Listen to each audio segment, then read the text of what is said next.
You're listening to KMRO FM Kamurocho Radio. We're a Yakuza replay podcast. I'm Jordan, and with me in the booth, as always, is the one and only Argyle. Hello, it's me! Argyle. Hi. I just want to fucking dive on in. I want to dive on in. This is a fucking good chapter, and this is a banger. Excited to talk about it. I think we, not as much as Yakuza 1, but, I think the last few chapters have been exciting, but a little... They have been moving the plot forward at a good clip, and I commend the effort, but they have been a little plain. Yeah, exactly. Nothing like, we had two Kazukis. We had two Kazukis. That was pretty good. That was small business owners tried to kill Kiryu. Yeah, but now that was a lot of fun. we're in action mode now. Mm-hmm. But still, unlike some weeks where it's just like, and then Kiryu fights some people. We got meat on these bones this week. Oh so baby. So Daigo has been free. Last week, remember, we ended with Kiryu fighting his way through Shangri-La.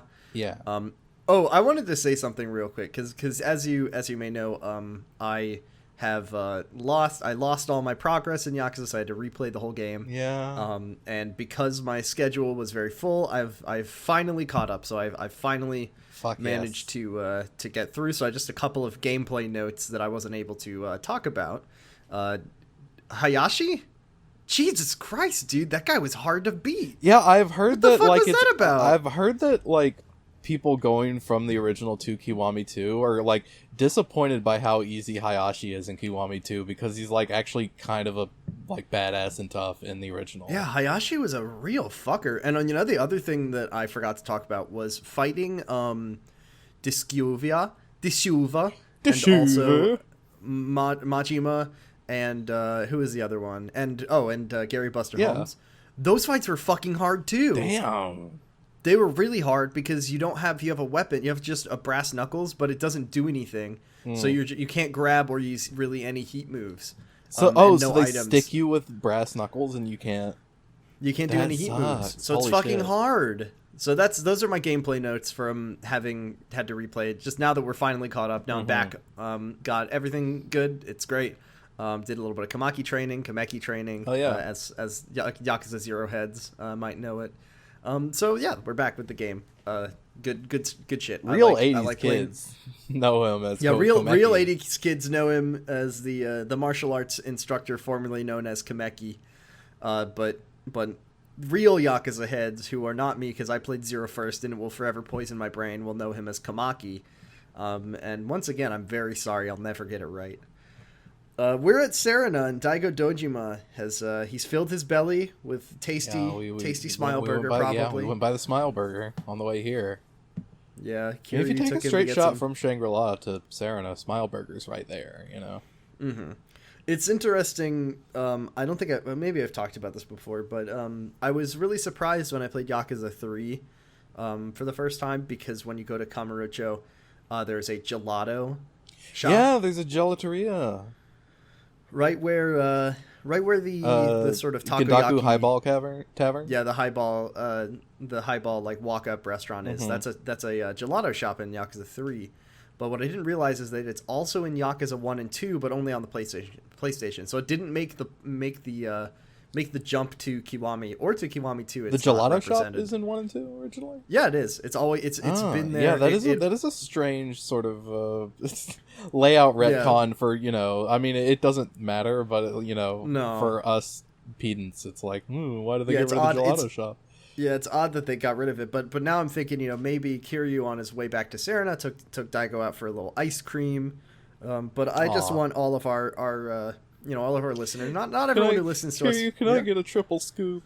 Oh, that's exactly what I was going to say, is that not all of our listeners, play the games, and maybe even more of them, just because they're the newest in general to get your hands on. Haven't played the older ones because they weren't available for a while on newer consoles. So if you go to the gelato shop, you can get a triple scoop, which, you're going for the health gains, so you're going to get the triple scoop. So I just want everyone listening right now to visualize Kiryu eating a triple scoop of gelato with a cone. Yes. It's good. It's nice, isn't it? It's very nice. Okay, how do you think he eats it? Do you think he's like a kind of a slow eater, like he licks it? You know, he's a slow liquor sort of ice cream eater. I Or don't you think he think just chomps straight into it, or I was gonna say, he eats all of his food, which is imagine. so we know from Yakuza 7 that he's weak to cold damage. So I think he's a slow eater. He's a slow eater. He gets brain. Well, I was thinking he goes because he's always really about Kiwami, right? He likes to do everything 110%. So I think he and then he eats all of the ice cream in one go. Okay, like a cartoon, and you can see and then he gets a horrible, the triple scoop bulging in his neck, and he swallows. And then he gets the brain freeze, and then he always he turns into a big cartoon ice cube. See, what I was thinking, what my mental image went to was something I've been looking at constantly, which is the shot of the hunter just devouring the dongo. Yeah, just the three dongo in a blink, 0.1 seconds. So that's how I think Kiryu eats his cones. He goes from the bottom up. He goes bottom up, passes it by his mouth. I'm miming this action, and as he goes, the dongo just the scoops just disappear. He also eats dongo like that. Yes, but, of course. And then of course he tosses the cone down the hatch as well. So Daigo is here. Kashiwagi is here. He lights Daigo's we got ice cream for Kashiwagi and for Sayama as well. Don't worry. Yeah, Kashiwagi also is no longer Kashiwagi got a hot fudge sundae, and Sayama just got like a little like a gelato cup.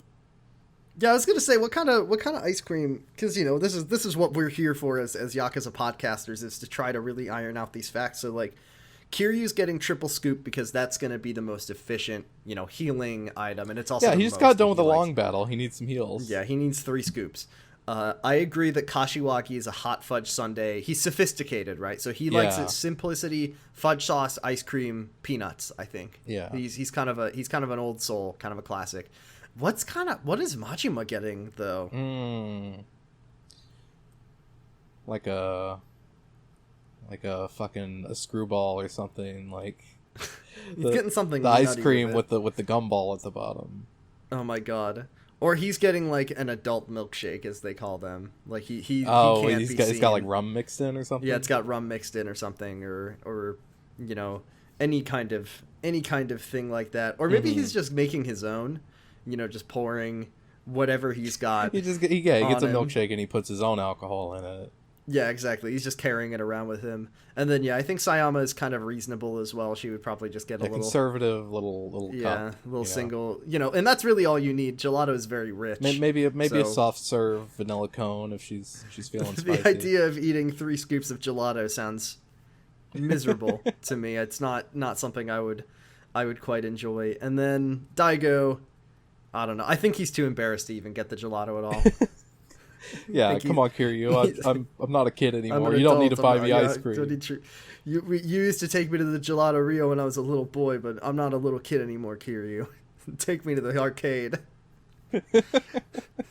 Yeah, come on. Get me something out of the claw machine now. I want the Super Monkey Ball toy. Now that we've answered that very important question, all of the characters are meeting up in Serena. Daigo is talking about how whoever kidnapped him, who we now know as the Jingwan Mafia, they had military-style precision and training. Yeah, they were tier 1 operators. It's like we saw when you do the long battle with the one Jingwan Mafia guy, he does have that tactical vest that you'd buy. Yeah, he does. And he's got like this flashlight can blind a bear. And he's got like his tactical water bottle. He tries flashing the flashlight at Kiryu. You do take he's going to get all of his he's got like the number 1 tactical knife that you always see. It's got like a bunch of shit in the handle, a compass. Yeah, fire starter, a compass. But these guys don't fuck around. These are military, basically like military. These are not like your average everyday Yakuza. I do like watching Kashiwagi light Daigo's cigarette as a sign of respect, because I guess this is Kashiwagi embracing the fact that he will never be in charge. Yeah. Even though he is acting clan captain. He's acting clan captain of the number 1 most powerful family in the Tojo clan. I don't understand why he's not in the running, but that's okay. He's captain okay. of the Tojo clan, and he's just like, Yeah, I answer to this guy who's technically not even in the clan at the moment. I guess that Kashiwagi is just a guy who's happy with where he is in life. Maybe like he knows that he's Perpetual happy to second be... banana, and he loves it. I think so, but I think he's happy to be working Kazuma's job. If we're being honest, Yeah. When he hears that the Jingwan are involved, though, he's like, Uh-oh. "Oh shit, what? That's Oh, not good. no. What? Huh? I thought they all died." What? Who? Did you just say Jingwan Mafia? You said Jingwan Mafia, right? I think I've seen a ghost. So this is where the story begins to tie itself together, because 20 years ago, we get a big flashback here. Yes. That's kind of I cool. love this flashback scene. Like, I like the music in it a lot. I like seeing young Kazuma and then Shimano. also young Shimano, who looks exactly like old Shimano. Yeah. He's still large and bald. And then also a character who I can only describe as like a Dojima we never saw before. Yeah? Because this is like Dojima who's got his shit together, and he's like... Also, I don't... have you seen the Kiwami 2 Dojima lately? He looks entirely different from how he Yeah, did. I don't... In he doesn't look... The one in the PS2, he does look like a better Dojima. That's what I'll say. He doesn't look like... Because this is a few years before... Yeah, this is our like early Yakuza 80s. 0. Yeah, so Kiryu is not in the picture here. Kazuma's still... I mean, he's a few years out from being in Yakuza 0. This is in, maybe 5 or 6 years before. Who knows? Yeah, let me get a shot of this Dojima right here, because let he's me see identifiably this. the same guy, right? But he it's doesn't like look... they This isn't your kind of touched him up grandma's a little Dojima. bit. They made him sexier, I guess. This is Dojima. This is hot Dojima. This is Dojima from the dating sim. Let's see. Yeah, like look at this Dojima. Oh here. my god, what the fuck? Who is that? Yeah.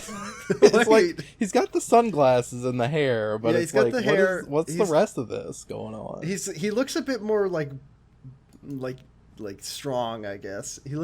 He's just kind of doesn't look like as much of a fucking loser as he did in Zero. Yeah, he got the Dragon Engine Kiwami, treatment, I guess. And Kiwami 1. And Kiwami. But Dojima, so 20 years ago, the Jingwan Mafia were the #1 competitor to the Tojo clan. Yeah. So Dojima said... Even then, the Dojima family was like the backbone of the Tojo clan, and they were like the tip of the spear on opposing any like foreign gangs in the area. Yeah. So Dojima says, we are... Oh, see, I thought that what Kashiwagi said is that back in the 80s, like this was before the Dojima family were like the backbone of the clan. This was what Dojima wanted to do to kind of make a name for himself, was dispatch his boys to kill the entire Jingwan Mafia. Maybe I'm wrong. Yeah, I think that's what he was saying, because then that makes sense later when they say the after effects of this. Kazuma, who is looking fresh. He's not. This is before he was a powerful captain in a powerful family. So before he realized he could rock sweatpants all day long. Mm-hmm. So he has to make an effort, which I think is kind of... He's young. Oh, no. I just want to make a correction. I was right. Kashiwagi says that the Dojima family was already the Tojo clan's backbone. I see. But to Works for grow, me. they needed to take out the Xingwan Mafia. Okay, so they just wanted to become more powerful. Yeah. So Kazuma, he's looking fresh. He's got his mustache. He's got short hair, looking good. He's got the turtleneck on. Yeah, he's looking great. He has reservations about doing a little local genocide. Yeah. But fucking Shimano. Like, hey, come on, you've already got 100-person body count. Why are you being such a pussy now? Like what's wrong? Eternal rat boy, eternal dirt man, loves killing people, loves being nasty with it online. He's probably shuffling fucking fugu fish in his mouth off screen whenever the camera cuts away. But he's just he's got a whole plate of fugu underneath the couch cushion right here, just in case. I'm still thinking about that animation where he just scoops up half a plate of it. So good. I mean, beat out by Ichiban biting the bread, but probably the best eating animation. Yeah, for like food physics. I mean, like I don't know if the fugu is particularly spectacular, but it was fun to watch. It's for spectacle. it's pretty high It tells up you there. a shot that tells you a lot about a character Yeah. just from the way that they eat and the thing that they're eating, Yeah. right?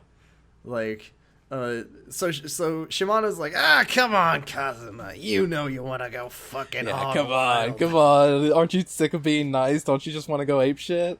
And Kazuma's like, I can't kill all these people. There's not enough room in my orphanage for all their kids. I need to buy a whole new orphanage for all these kids. Come on. That's literally what it is, isn't it? He's like, my code, my moral Kazuma code. So yeah, he's like, boss, come on. Isn't there some way other than war? And Dojima's just like, no, fuck you. There's not. We need to wipe them out, or it's them or us, and I'm picking us, so go and fucking kill them. And so Kazuma's like, bringing up like, Kashiwagi's just like, yeah, well, he didn't like it, but when the boss says white is black, then yeah, he's a family man through and through. He says if the boss says jump, he says how high. I like that Shimano keeps introducing this problem that is never touched upon about like the Jingwan killed all of these Dojima goons. But, like, it's never really touched upon. There's never a number that's given. But Shimano says, like, he says, we got to kill them all. Think about how many of us they've killed. And it's like, okay, Shimano, are you going to... He specifically says my boys, at least in Kiwami my 2. boys. So. Yeah. Well, we know Majima's okay, so the only one... Yeah. Oh, actually, no, Majima wasn't with the Shimano family. Yeah, he was not. At this point. We'll learn about that in a later game. Oh. We then find out that the headquarters of the Jingwan is behind a discotheque, a Maharaja discotheque saloon. Yes. Somewhere in Kamurocho. And while Shimano is bonered for murder, Kazuma is a little bit hesitant to go and do what, once again, I will describe as a small, localized genocide. Just a little bit. Just a little bit of one. And if you remember how the game begins, you probably can connect this back and realize where things are going. And in case you can't, the game does for you and shows you a shot from the beginning of Kazuma holding the gun. Right, it literally does show Kazuma killing all these people. Yes. I do want to point out that this event is actually referenced in Yakuza 0 in an odd way. It isn't really directly called out as the Jingwan massacre, but if you remember when you meet I can't remember his name, Elder Chen, I think it was, in Yakuza 0. The guy in Little Asia, yeah. Yeah, he talks about how Kazuma was connected to a horrible incident where lots and lots of civilians were killed. And I think he mentioned a fire, and it happened somewhere in Little Asia. I think that's what this is a reference to, but that could have just also been... I would assume so. That seems right. Because that event would still be fresh. It's not that long before this one. Yeah, Kiryu was a teen when this happened. It's a good piece of continuity. I like that connection. And once again, this is major Yakuza series event stuff here. This will be felt throughout the remainder of the lore. This keeps getting brought up. This has ripples. Yeah, strange that Kiryu's dad and also another powerful Yakuza killing an entire... Everyone in a certain organization would maybe have some major effects on the structure of organized crime in this part of Asia. It almost says something about Kazuma that he just kind of... Yeah. He has reservations, but he just fucking goes along with it and just kills all these fucking people. Look, there's never a moment in the series almost where like Kiryu's a better person than his weird assassin dad.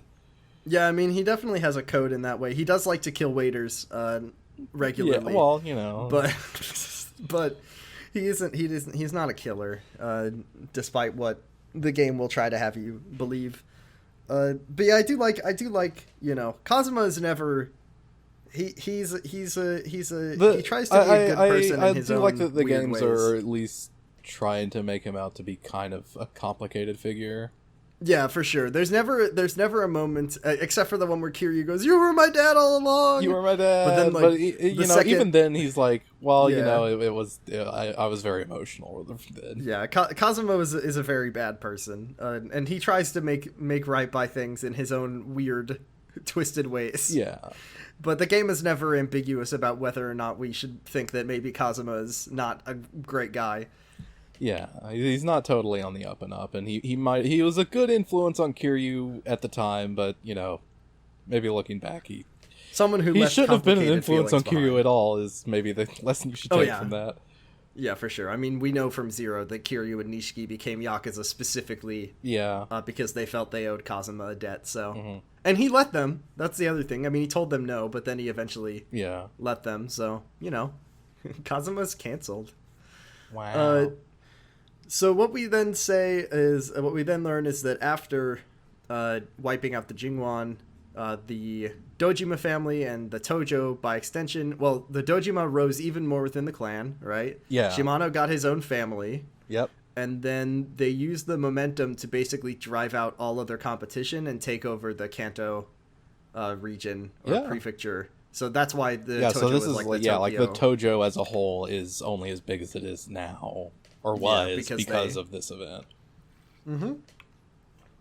But they don't really get how. I mean, I guess there were people who did not die in the raid or in the massacre. Yeah.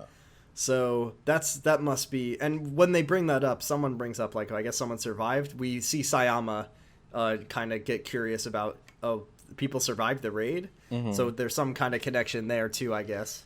Yeah, who knows? What's her backstory? We haven't learned that one yet. Oh. What happens next? We also find out that the Sayama has said a couple times she's looked like at through police records about this, and there's nothing about the Jingwan Mafia. Right. And Kashiwagi points out that the cops themselves erased the Jingwan from the records. The cops were so unable to do anything about the crime situation that they literally just let Yakuza do the massacre. They look the other way when this happened. Terrible police department. Yeah, it's what the almost fuck like is the cops are also terrible? just fucking like a racket, like like a crime their own. ring. Sure is not a theme throughout the entire series that the cops are basically just their own Yakuza family. Yeah. It sure doesn't come up in almost every game. Wow. Though I will say that Kashiwagi said there was one detective on the case, but he doesn't remember his name because it was so long ago. Mm-hmm. And well, we know who that is too. Yeah, I wonder who was investigating the Jingwan Mafia shooting 20 years ago. Yeah, I'm honestly surprised that the guy who was investigating it didn't join in and participate in the killings himself, seeing as how that's his favorite thing to do. I love Kashiwagi in this moment. It's like, this sucks. I hate this. He's like, first Goda goes missing. Now the Goryu clan are gonna they got their sights set on Kamurocho, and now the Jingwan Mafia are Just back. another day of being Kashiwagi. And I exploded a week ago. What a bad day to be Kashiwagi. Just another no good, very bad day. This is Kashiwagi's terrible, horrible, no good, very bad day. Get this man an ice cream cone, please. Get him a scoop of vanilla, some hot fudge sauce, and some chopped triple peanuts. banana split. Kiryu's like, all right, we're going to get some gelato, and Kashiwagi's like, thanks, Thank you. Kiryu. I really needed this. It's from a bad day I'm having. Yeah. We find that so. After all of this, they just kind of rest up for the night. Yeah, because tomorrow is Terada's funeral. Yes. Which really made me think about, I mean, it's chapter 9, but you really have to think about how fast these games move through time. Because, I mean, Kashiwagi says, yeah, Terada's funeral's tomorrow. So I was just trying to think about how much time has passed. And usually a chapter will be like, maybe a day or two. Not even a day or two. Yeah. Usually the a chapter few hours. Yeah, the time passes to the next day between the chapters. So yeah.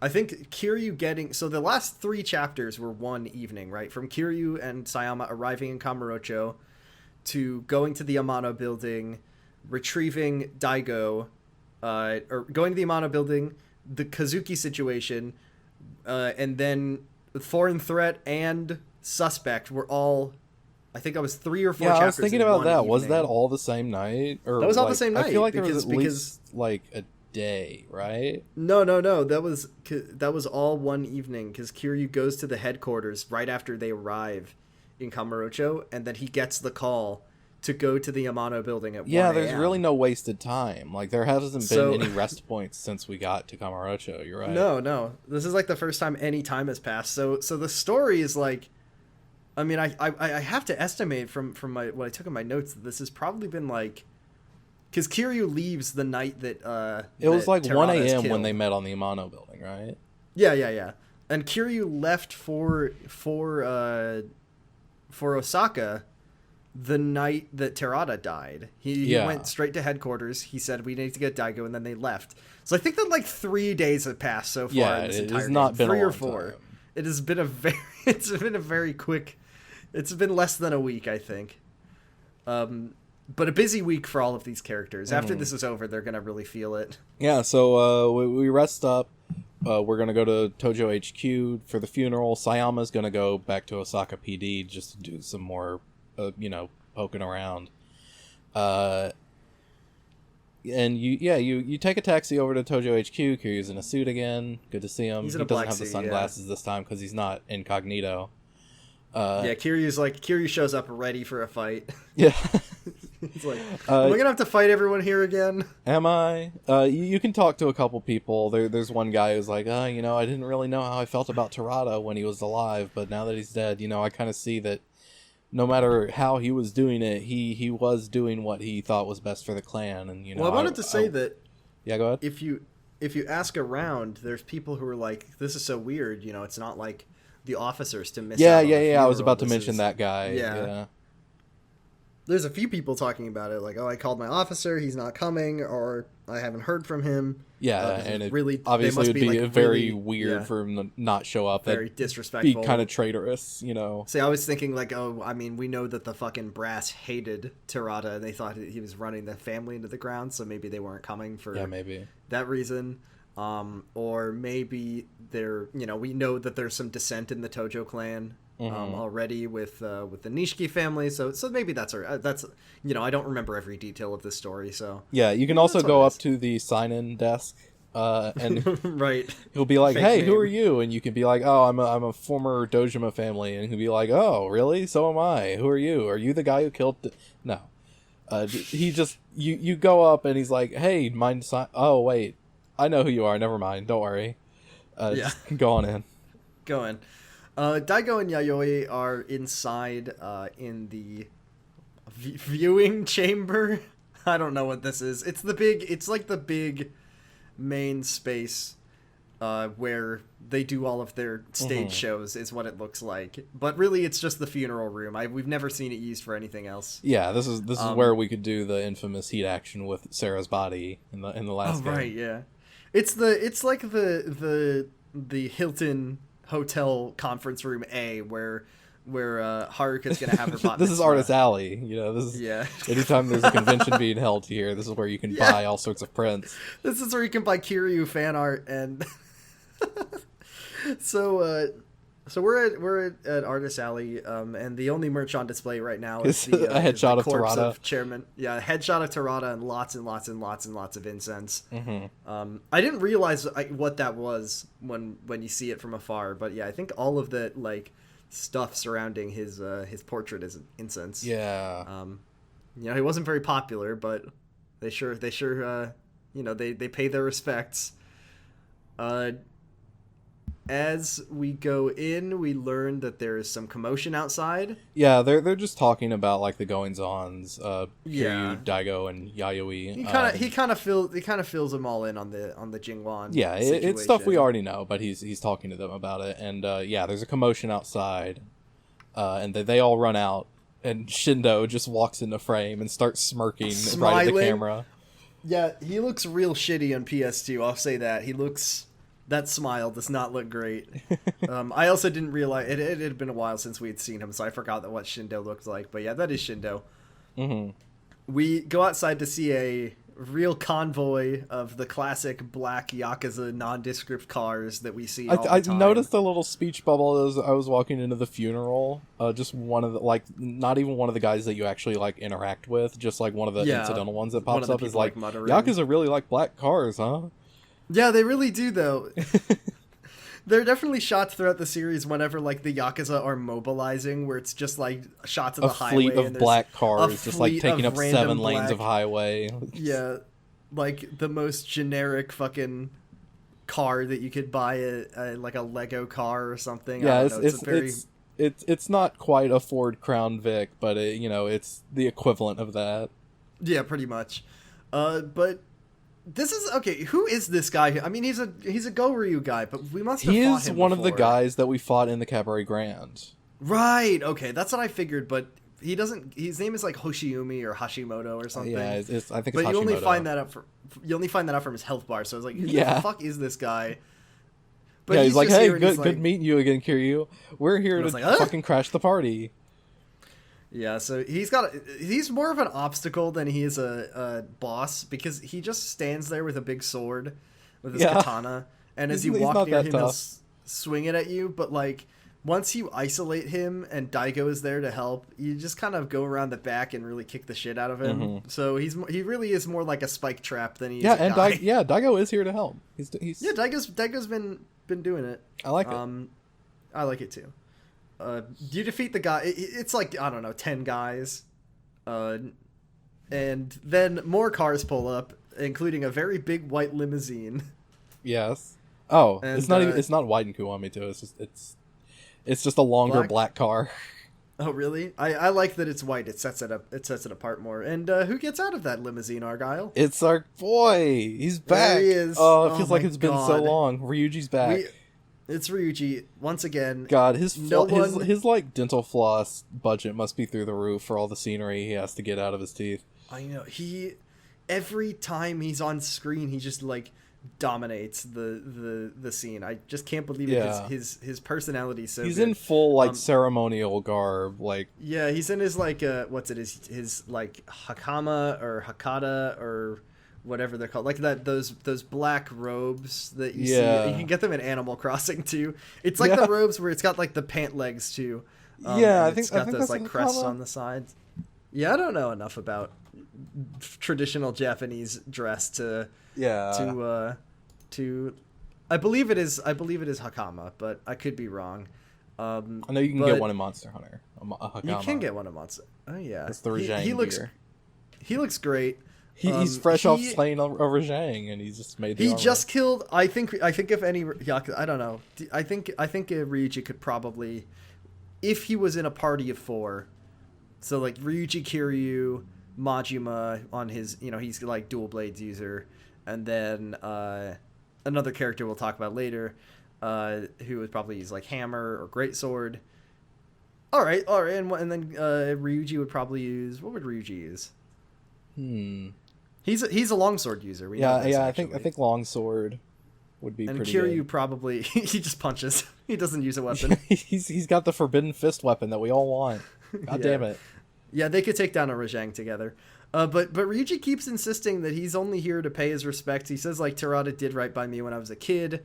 He changed sides like an asshole, which sucks. But I'm here to just pay my respects to him because I'm a classy guy like that.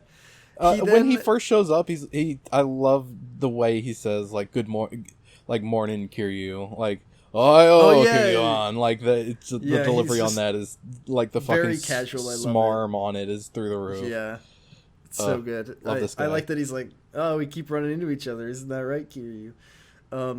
His voice actor is incredible. Yeah, like we can't do it justice because he's speaking Japanese and he's got a much cooler voice. Mm-hmm. But like, goddamn, Ryuji's voice is so good. He then walks up to Kashiwagi and he like claps his hand. Kashiwagi starts like trying to own him, and Ryuji's just like, "Who the fuck are you?" He does the thing where he reaches out for a handshake and then he like brushes his hair back. Kashiwagi says, "Oh yeah, I'm the acting clan captain of Kashiwagi," and Ryuji's like, "Oh yeah." He claps and he's like, "Oh okay, I thought you were funeral staff." Yeah, destroyed. What's this? And then he's like. Wow, you must be pissed off that you never get that promotion. The Tojo is so shitty. I'd want to cry if I was in the Tojo clan. Yeah, you couldn't even get a new chairman. You had to get one from the other team. Wow. The other thing I love about Ryuji is that he is dedicated to never speaking to Daigo, no matter what. So Daigo is like, you fucking asshole. You killed Terada. He tries to swing on Ryuji again. Yeah, he tries to hit him. Ryuji just like throws him on the ground and doesn't even say anything about it. He's I do love it. Daigo's like, you killed Terada, and now you're gonna come to his fucking funeral? Oh my God. Do you like when Kiryu says what kind of piece of shit shows up to a funeral and looking for a fight? Yeah. Do you like how Kiryu said that? Yeah. Of all people. I also like how Ryuji's like, oh, don't worry, I'm not gonna cause trouble at a funeral. This shit's sacred. Who would dare cause get in a fight at a funeral? Who the fuck would do that? I would never turn this into a funeral of fists. I would never. Please, I'm a cultured man. He does this awful, over dramatic, snaps his fingers, and he says, yes. I got some incense here for Terada, and he snaps his finger, and then two guys come out and just dump cash on the floor out of a suitcase. Just briefcases full of money on the floor. They don't even, open it up to present it, they just dump it on the ground as a sign of, fuck you guys. And then he's like, Kashiwagi says, I'm not taking this money from you, fuck you. And Ryuji's like, oh, really? Well, you guys almost tore yourselves apart over what 10 billion yen last year. Surely you would take some of my money if your situation is that dire. Yeah, if you're that tied up, come on, you clearly need the money. The Tojo clan is gone. He's owning them too hard. They need to disband. He's just spitting nonstop super hot fire. He's just ending them. I know. I'm gonna end this fucking career of the entire. I'm gonna end this guy's entire career criminal. This is when Yayoi then steps in. She says, if my own flesh and blood, Daigo, my Daigo is a real shit, and he is a kind of a fail son, but no matter what. But I still love him. I still love him, but if my flesh and blood was doing the bullshit that you're doing, I think I would be so ashamed. And then Ryuji's like, well, guess what? I'm adopted. I'm adopted. This is the first time a character has ever used being adopted to get out of an own. Usually it's he pulls it off though. Yeah, he does it though. He's just good. Yeah, fuck you. I'm not his adopted. Flesh and blood. And we hate each other actually. Yeah. He's airtight. It's there's nothing that you can say to him that he doesn't have a comeback. And nobody says a word after that. They're just well, he's got us there. Shit. Well, he really he's owned won. us. He's owned us. We can't. How do we reply to that?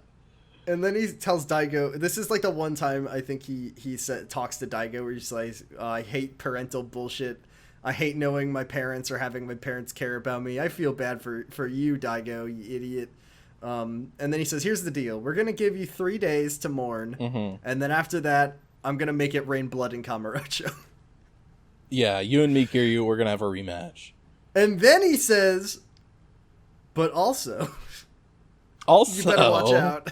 I'll give you 3 days. I give you 3 days. I'll give you 3 days, but there's someone who probably won't. Yeah, my best friend Sengoku is probably out right now doing some real bullshit. You are not gonna be happy when you find out about what Sengoku has been up to. Which is helicopters. He's got helicopters. Sengoku is up to helicopters. That's what he's up to. Yeah, he couldn't even wait until the funeral was over to send in the helicopters. What is he doing with those helicopters? Well, I don't know. He seems to just be having them fly. Because I was like, is he gonna start megaphoning out from them? Attention, people of Kamurocho. Dumping propaganda out of them. Yeah, dumping. Or I thought he was gonna dump some money on them. Hey, courtesy of the Omi Alliance, check this out. Go kill Kazuma Kiryu. Yeah, go kill Kazuma Kiryu, small business owners. But no, he's just having a fun time in the sky, I guess. A fun time in the sky. Yeah, and maybe he's just helping people. Maybe he's doing the traffic report. Yeah, he's got a new traffic copter up. I'm Torinosuke Kashiwagi up in the sky. It looks like Senryo Avenue is slightly backed up. You'll want to take Nakamichi Street to get around that. It looks like there's a whole lot of my goons fighting a patriarch from the Tojo clan on Tenkaichi Avenue on Nakamichi Street. It looks like there's some congestion caused by Goro Majima leaving tens of dozens of bodies piling up in the middle of the street. So you're going to definitely want to take Nakamichi, or you're going to want to avoid Nakamichi. So take Pink Street or Tenkaichi through on your commute home today. This has been Torinosuke Sengoku signing off. We'll see you next time. Yeah, ever since Sudowoodo took over the traffic copter, they haven't been able Yeah, to the use fucking it. Tokyo PD. No one can figure out. Though Kamurocho is more of a pedestrian city. I don't think this. Date lost the keys to the helicopter. They can't do traffic reports anymore. Fucking Kamurocho's a pedestrian city, and we know this because cars don't show up until Yakuza 6.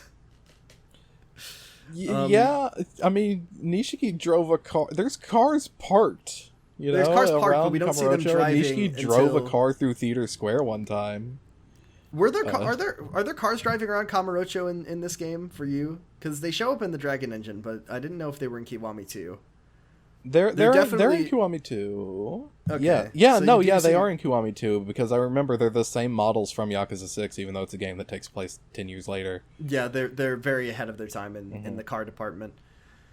We then see just like a shot, as we referenced, a shot of Nakamichi Street. There's a giant group of Yakuza, and then one Goro Majima ready. Yeah, he's taken off the jacket. Yeah, shirt's off. His helmet is on. Yeah, he's still got the helmet. First. The helmet stays on. He should slap a high visibility vest on. Yeah, too. he needs a high vis. Oh, that'd be really fun. Snakeskin high vis. Yes, snakes. Snakeskin high vis. What the fuck? I love that. So he's gonna do things for fun. He runs at them and like pounces on them with his knife. Oh my god, look at him go. We'll have to see it. I like that Kiryu gets there back from the taxi, and he had time to instantly change. know that, like, by the way, yeah, he did change. He changed in the taxi. He's just like, sorry, look, I gotta put my clothes back on. But I've got an iconic outfit. I need to be in it as much as possible. The second that you arrive in the city, you know that something's up, and you can, if you listen very closely, you can just hear Majima fucking screaming, killing people. Yeah. Sayama calls Kiryu. She says, "I'll meet you at Purgatory." I guess that Sayama was she at Kamuro PD, or did she go to Osaka and then come back? She said she was gonna go to Osaka PD, so I guess she went all the way back. She took the Shinkansen. It's okay. Yeah. She can get there very quickly. It's very fast. Yeah. I don't think it's that quick, rail. but yeah. Yeah, it's a few hours, but it's. Uncle Joe would never give us a Shinkansen, so we don't know what it's like to experience high-speed rail in this country. God, I wish, though. Kiryu and Sayama meet up, I think, but they are... Kiryu just waits around for Sayama to show up.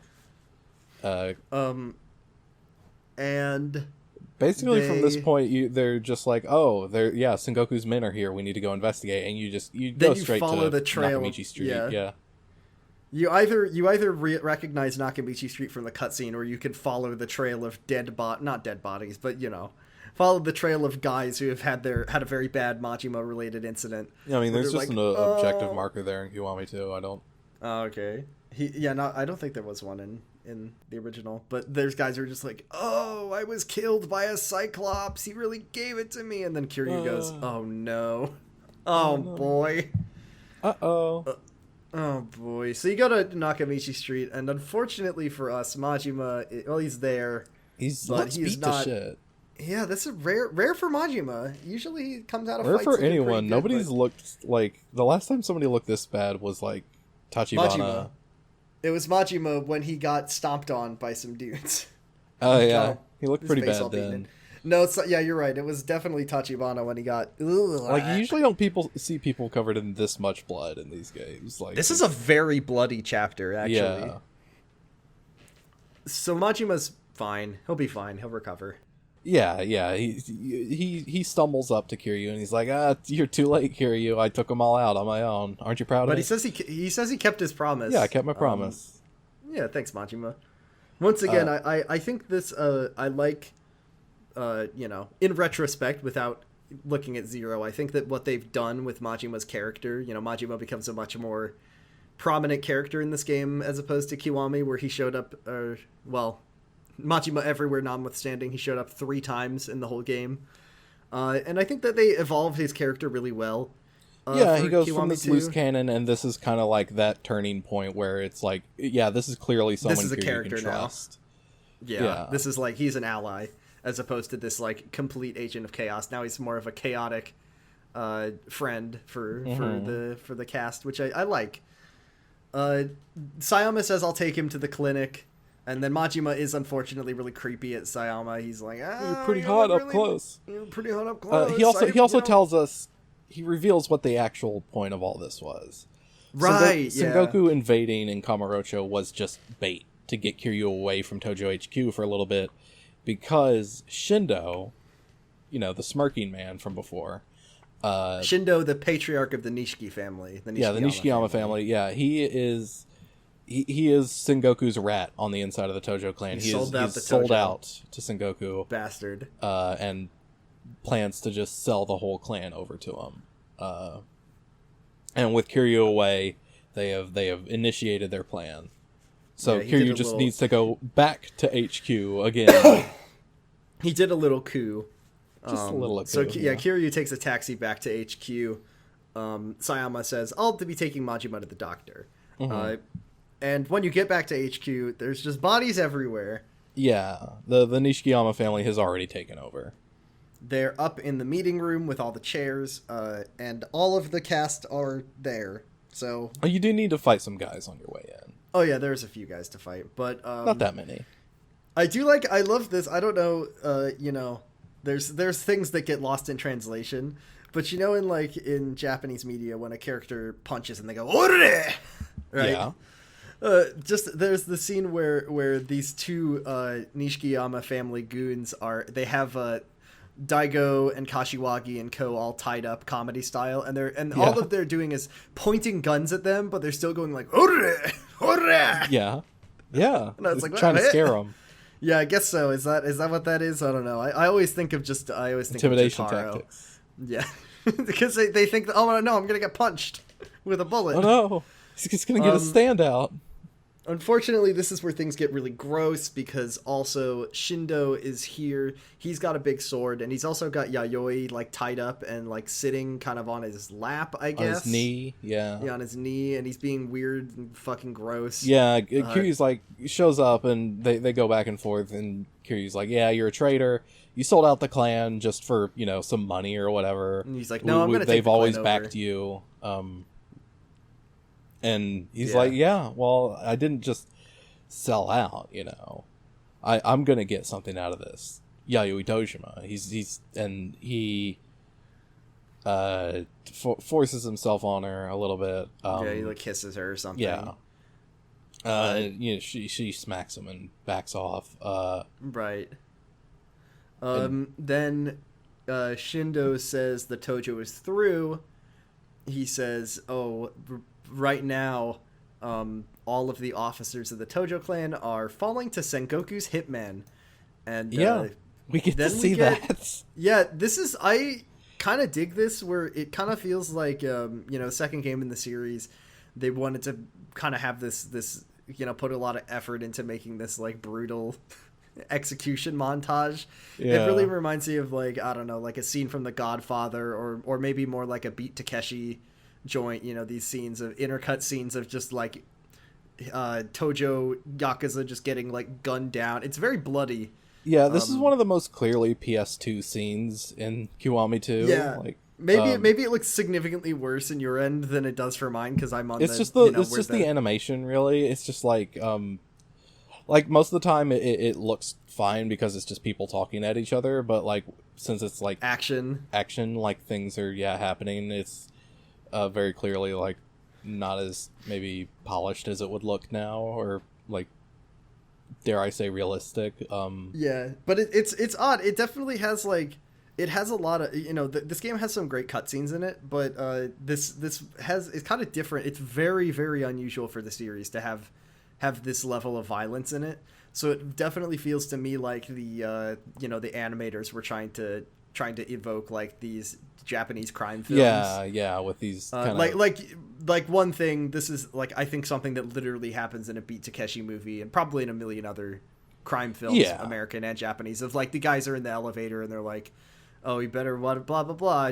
None of this gets out of here. You don't tell anyone about the Sengoku family." And then the door opens and they just all get their heads Yeah, blown off. they And then one just of them, like, they get owned. They get obliterated with bullets. it's really bloody. One of them like falls forward, and the elevator door just keeps like closing on his dead body. That's a pretty good shot. Yeah, I like that. Once again, it's not something the series, while having lots of moments of violence, doesn't usually have, when someone gets shot, they usually get shot like, oh, and then they go, oh, it's very Kiryu. dramatic.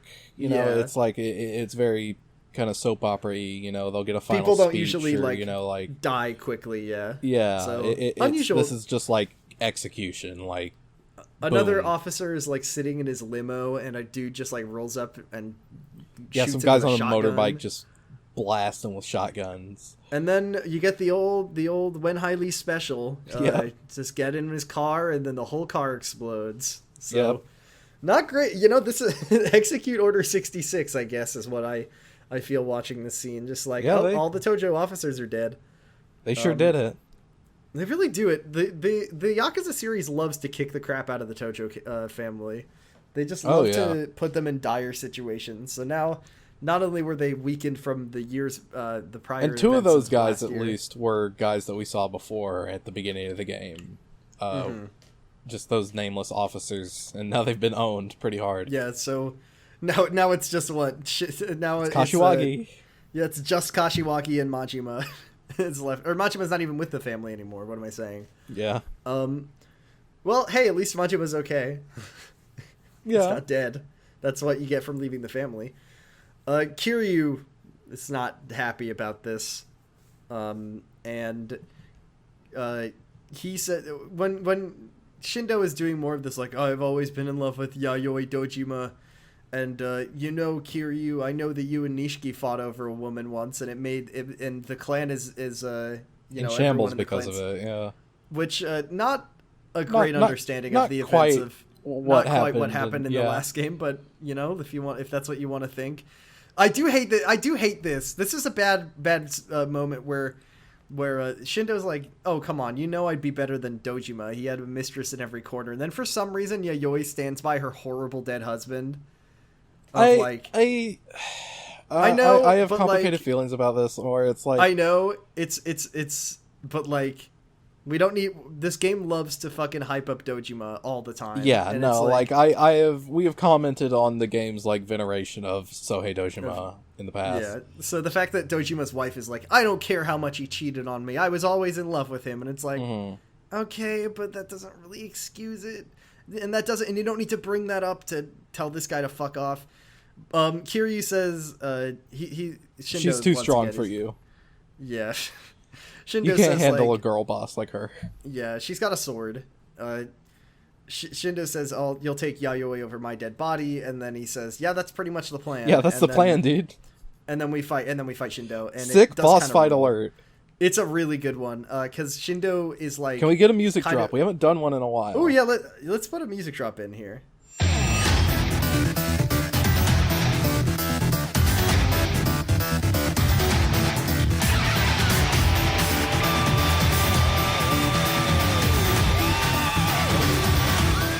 Shindo is kind of an asshole, obviously, but he like keeps running throughout the fight, like he's running. Yeah, so we start off in the conference room, and Shindo has the sword. His move, he's got like a pretty simple moveset to be honest. He's got like some evasive sword slashes and stuff, and pretty nice. He's got like, he can just fully impale you with the sword, and it's fine. Don't worry. Sure, he's fine. Energy drinks. Yeah, Tarn is. But once you get his health down a certain level, he's like, I'm out of here, and so you have to follow him through the HQ. He goes to the balcony of the main foyer area. You gotta fight him there. And then he runs down the stairs to the garden. You gotta fight him out there. The garden fight is so good. It's like it started snowing a little bit at this point. Oh yeah. It's raining when you get here, which I love the atmosphere of that. But then I think it's either snowing or raining. It's just very gently snowing. This is the part where it gets really chef-kiss to me, because you know that sword that Yayoi has and is always swinging around? Yes. Well, she tosses it to Kiryu and says, fuck this guy up for me. Yeah. And it rules. Yeah, so you get the sword, you do a sick QTE, Which I've seen the version that's in the original game, and it's way longer than it is in Kiwami 2, and It's not so as good. it's so in my long opinion. and it's quite boring. Yeah. Yeah, But I like the novelty of it. Yeah, I think it's pretty cool either way, but I think they definitely did it better in Kiwami 2, and also it's not as long. So, No. yeah, you fucking kill him. Well, you Kiryu him. He gets not a quite couple the- sword slashes right across the chest. He's fine. Don't He's worry. fine. He falls over, and you got to go untie our boys. Yeah, so you run all the way back All up to the the way conference back. room. And once you're walking in to do this, surprise! The boss fight's not over. He's not. It's not over. But he also is literally like, we wanted to have the cool garden fight, but we needed Shindo in the room for the next cutscene. So he follows you back, and he has no health bar. He's just got like. I mean, he has a literally, full like another 2 health bars in Kiwami 2, which In to be Kiwami fair, 2. 2 health bars in Kiwami 2 is nothing. But But like for me, it was I hit him 3 times, and then I threw a couch at his head, and he fucking died. It was really a fun.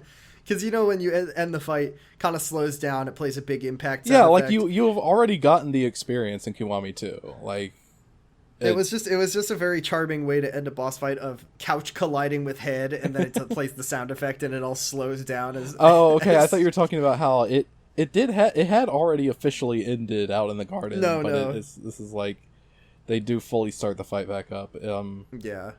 Yeah. No dynamic boss intro. Yeah. So for the Kiryu second, throws a yeah. couch at Shindo's head and obliterates his skull. That's and canon.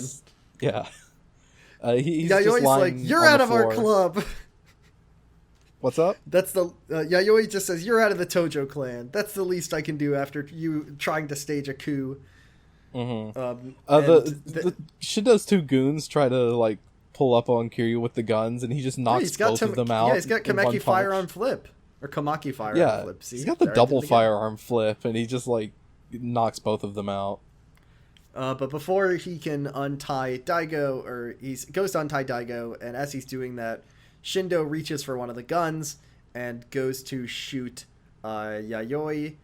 But before he can, Daigo grabs it. He gets untied and he grabs a gun, and then he shoots Shindo dead. Yeah, he I guess- fires a shot before Shindo can get one off, and then goes for another one and just is fucking screaming like, "You betrayed the clan!" Like, Yeah, rot in mean, hell, you piece of shit. He kills Shindo, but then I think what happens is he's about to like kill him. He's gonna just shoot his dead body a bunch. He's but- just but I gonna think- like empty the magazine into this guy. But I mean, he is Kiryu already stops dead. him. It's not like Kiryu telling him don't kill. It's like you've already killed, but don't be weird about it. I guess this is supposed to be the moment to show that like Daigo's serious about the whatever. I don't know. He killed somebody, so that means something. But Kiryu's never like textually Kiryu's never killed anyone, so I don't know what it really means in the story for it. But I guess it's saying Daigo is he's serious or whatever. Yeah, But also he's just protecting his mom, so he's a good son, yeah. even though he sucks. He's a good son. Yayoi says, Son boy allowed. yeah, Daigo, I was really cold on Daigo when I first met him in the game, but you warm up to him over time for sure. I like Yeah. Daigo. At the end of the chapter, Yayoi basically says, no one could have predicted this. How would we ever have suspected Shindo of the Nishikiyama family? could who we? How could we have seen this coming? The first time we saw him, he was like, "I'm gonna fucking kill you, Kiryu, and I'm gonna get revenge for what happened last year for my Oyabun, and I fucking hate you, and I hate the Tojo clan for letting this happen." And how could he have ever betrayed us? This is horrible. Who could have known? Who could have seen this coming? Yeah, but Yayoi says, "All right, that's it. No more prisoners. Tell the rest of the Tojo clan we're getting the Goryu. Yeah, out of no here." mercy for any Omi alliance left in Kamurocho. Absolutely not. And that's the end of the chapter. Good chapter. Action packed. Good plot advancement. Ryuji Good boss was fight. hamming it the fuck up, which Yeah. I love. Really love to see when Ryuji's on screen. I think Next- the Shindo boss fight is like all time. I think it's pretty fucking good. it's pretty good. Though I do love to now that I've fought Yakuza 2 Hayashi, I now compare every boss fight to how hard Hayashi was. So like Nishikiyama's successor was nothing compared to this random officer. God, that bad, huh? Yeah, pretty much one of the strongest people in the world. All right. Ooh, okay. So next chapter, we have It's chapter 10, Survivors. Survivors. We will be going back to Osaka. So, any unfinished business that we have, that'll be exciting. Yes. And I believe next week we get some more Yakuza tattoo lore, which is always fun. Oh. And then, I think, no, we are like we're 2 chapters out from the weirdest part of the wildest thing that happens in the entire series. Yes. Every week I think that we're gonna get to it, but it is.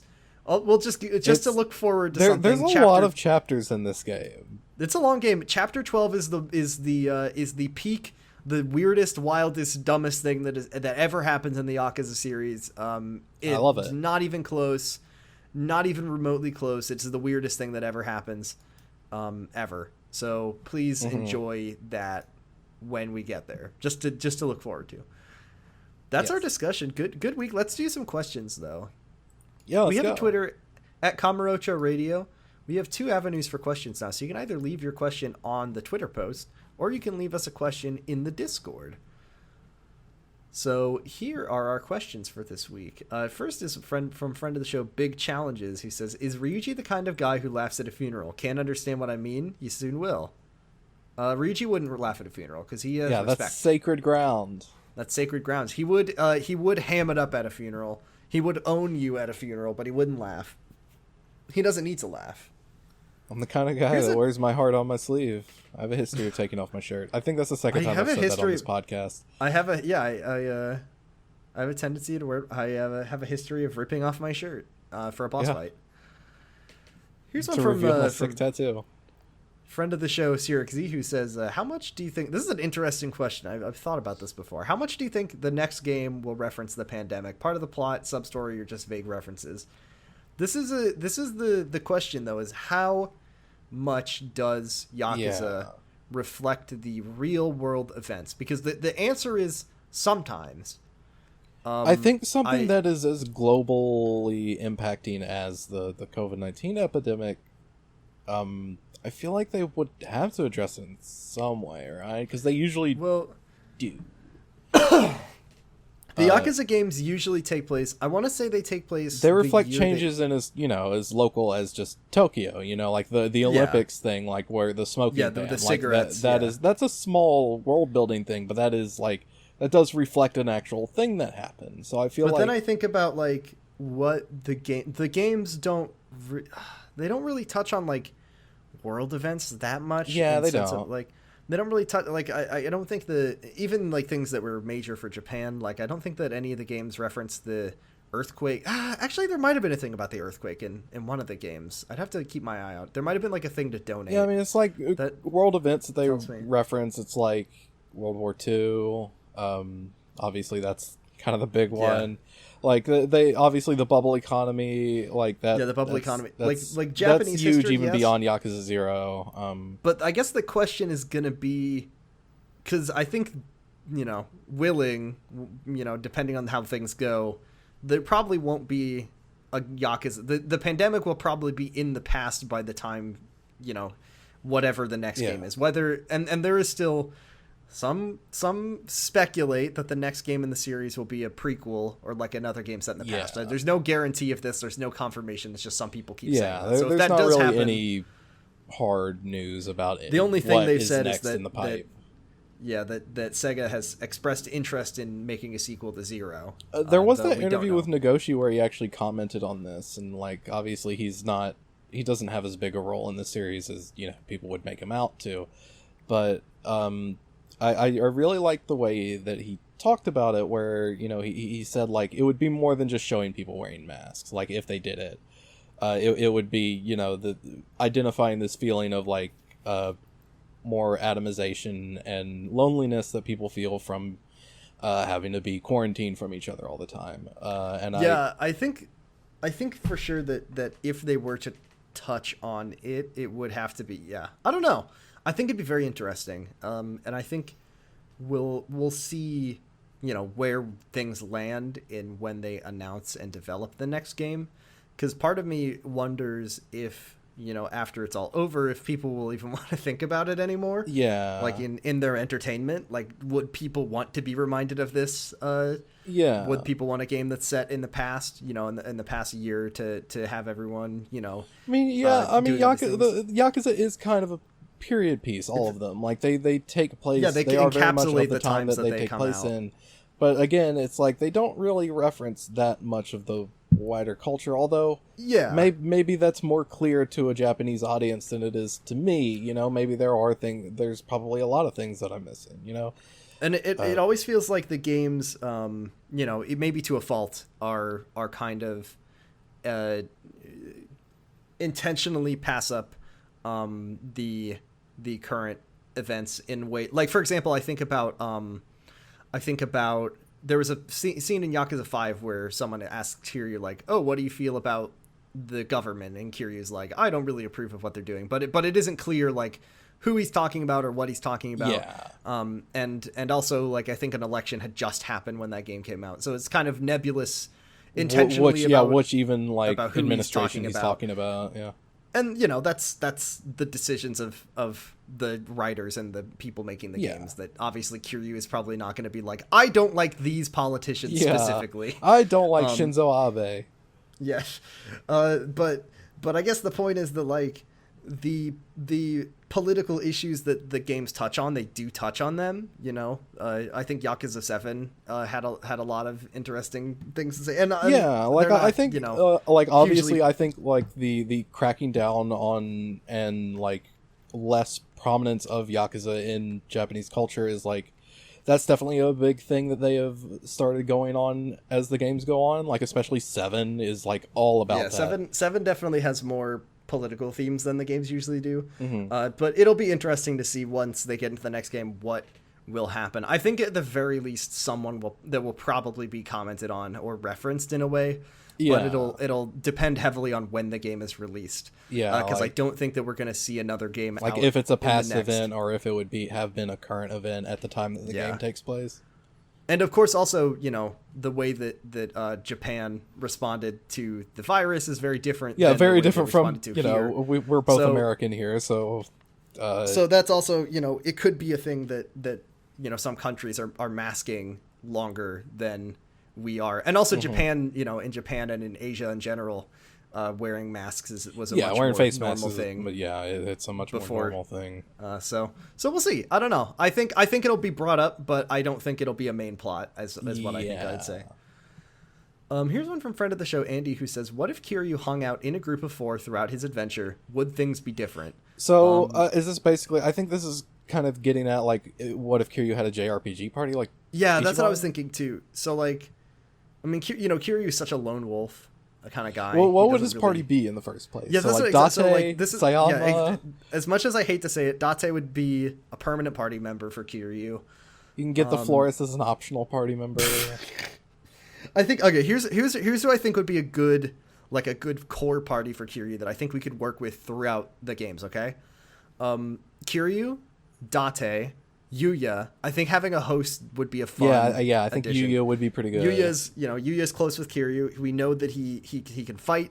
Yeah, he's got a charm to him. I think his connection to the host industry opens a lot of doors for the plot. Yeah. And then who would the 4th party member be? Because it can't be like Majima, because Majima's like his own thing. Yeah. And I don't want Date. I don't want have Date enough to be friends that last more than one game. Exactly. So it's like, I mean, Kashiwagi. I think they could. I don't want 2 of Kiryu's 4 party members to be cops is the problem. Otherwise, I'd say let Sayama stay on as like a permanent member of the party. But maybe Kiryu, Date, and Yuya. It could be like the Ichiban, Adachi, and Nanba. And of the. But I mean, Yakuza. Like that's selling of. Fuck, what's her name? Psycho.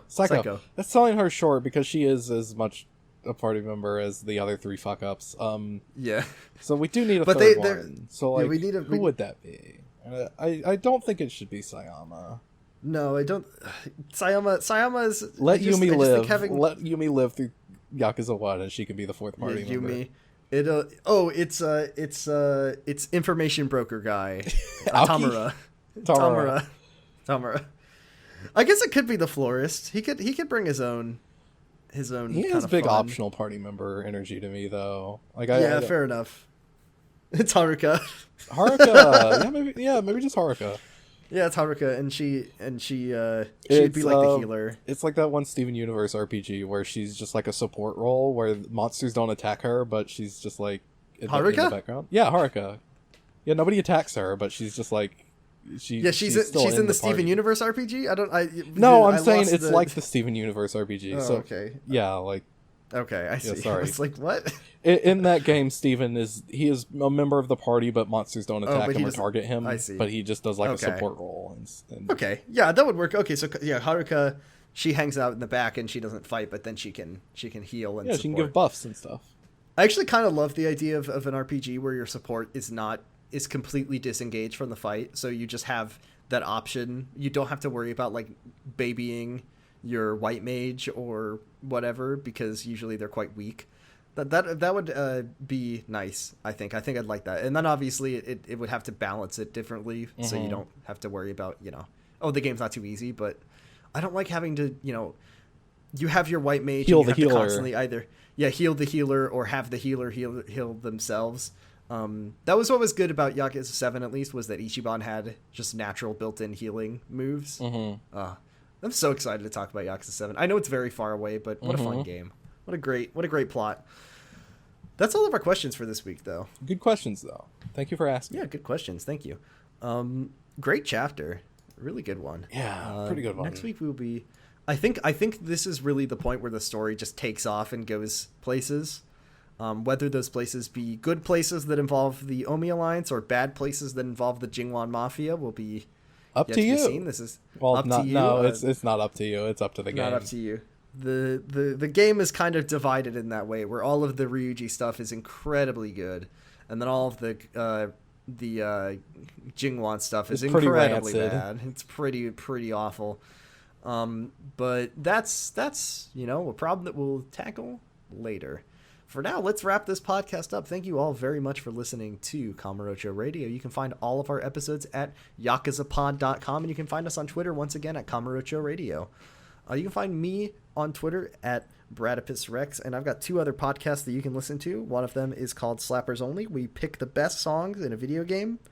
And the next episode we'll be doing is on Shadow of the Colossus. So hell yeah, because Donkey Kong did not agree. Yeah, my computer crashed in the middle of the Donkey Kong episode and we lost everything. So I said, let's do a good game instead. Can you just break off what one of the songs you were gonna bring was? For Donkey Kong Country? Yeah, please. I brought Simeon Segway. Yes. I brought the Water Level song, and I brought Aquatic I brought Ambience. the King K. Rool, the Gangplank Galleon. Gangplank Galleon, yeah. Yeah, that's a pretty good one. Yeah. Hell yeah. Good soundtrack. Lot of discussions about bad game, good soundtrack. We had a lot of fun discussions about MIDI music, but it's all gone. And you can also listen to Kyle XY, which is a podcast that I do with my brother about the hit ABC Family 3 seasons cult classic Kyle XY. I have to assume it was a cult classic. I don't actually know if it was. Argyle, where can we find you? You can find me on Twitter at Argyle_Funk. You can also listen to Pod of Greed. That is POD of Greed. It's about Yu-Gi-Oh! GX. We're almost done with Season 1, and we just recorded an episode about fighting an old grandpa who gets big and buff and strong. It was pretty good, and we have found out who one of our new favorite characters is. It's not the grandpa. It's a separate guy. Separate character. Yes, that's fun. And also, I am now officially a host on Wow Cool Robot. Wow Cool Robot. Wow Cool Robot. We have started, me, Max, and Audrey have started talking about G Gundam. Hell yeah. Yes, Shining Finger, you may know it. More of a Burning Finger guy, but Shining is also pretty good. Yeah, G Gundam, really good. We recorded our first episode a week ago, so that should be going up soonish. I don't know what day Max releases those episodes on, I'll be honest, but It should be up at some point. It was a good episode. It was a lot of fun. I can't wait to record more of it. Check it out. Oh, yeah. If you like if you like big robots doing kung fu martial arts on each other. And all these podcasts are found on the Noise Space Network, noiespace.xyz. You can listen to all kinds of great shows there. I recommend Nana Roy's Night Marinera, as well as Podcasting is Forbidden in the Cloud Recesses, which I have been talking to Roy. Listen to the whole family of Roy products. Listen to all of Roy's podcasts, please. And Roy was just on Kyle XY. We talked about an episode where they all touch a car for a contest. So classic sitcom. Sitcom. Yeah, pretty much. Other great shows. You can listen to Sonic Shuffle about Sonic. You can listen to 0 to 0. They're about to wrap up their Snyder cut. Oh yeah, they sure are. They still have to talk about the epilogue, but 20 minutes of it. So listen to this. Give 0 to 0 some love. They deserve it for having to subject themselves to a movie that they all clearly hate. And especially shout out to Gigalithic, friend of the show, friend of the me, for subjecting themselves to another viewing of the entire movie because I requested that I watch it, and for some reason Giga said, okay, I'll watch it again in black and white. Great. Have they already done that, or are they going to do that in the future? No, we're gonna do it tonight. Oh, tonight? Shit. Yeah. Damn, I might have to tune in for that. Anyways, that's all for this week. We'll see you next week with chapter 10. I already forgot the title of it. Survivors. And as always, oh my god, I'm about to sneeze. Excuse me. As always, Kiwami means extreme. 2.